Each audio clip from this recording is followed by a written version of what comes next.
kaip pozityvus nusiteikimas gali pagražinti tavo dieną, praskaidrinti tavo būtį. Taigi matosi, kad tu gali nubūsti iš to tokio sustingimo, iš to tokio miego, kai iš ryto žmogus jaučiasi mieguistas, bet jeigu tavo nusiteikimas bus pozityvus, tai tu tikrai pasidžiaugsi aplinka ir savimi. Galbūt visata ir sako, kad pirmiausia,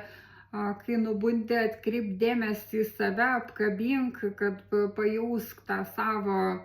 grožį, gėrį, kad pasakyk savo komplimentų, kad te būna tai liktai tau toksai ritualas, kad atsigręžk į tą šviesą, kad tegul tai, kas įvyko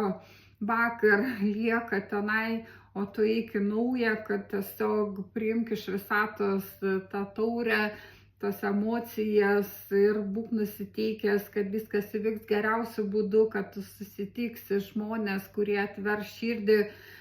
ir tu jiems atversi, kad yra galimybė gražiai pabendrauti. Ir matosi, kad tikrai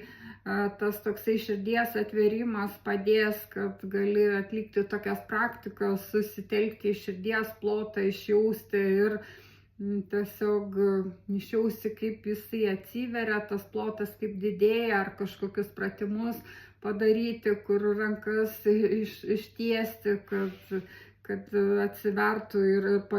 ta širdies plotas būtent ir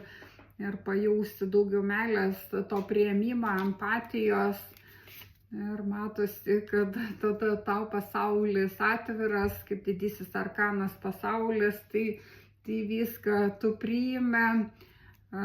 taip neutraliai. Matosi 5 kardai, kurie yra balta ir juoda, kažkokios kovos, kad tikrai tavęs čia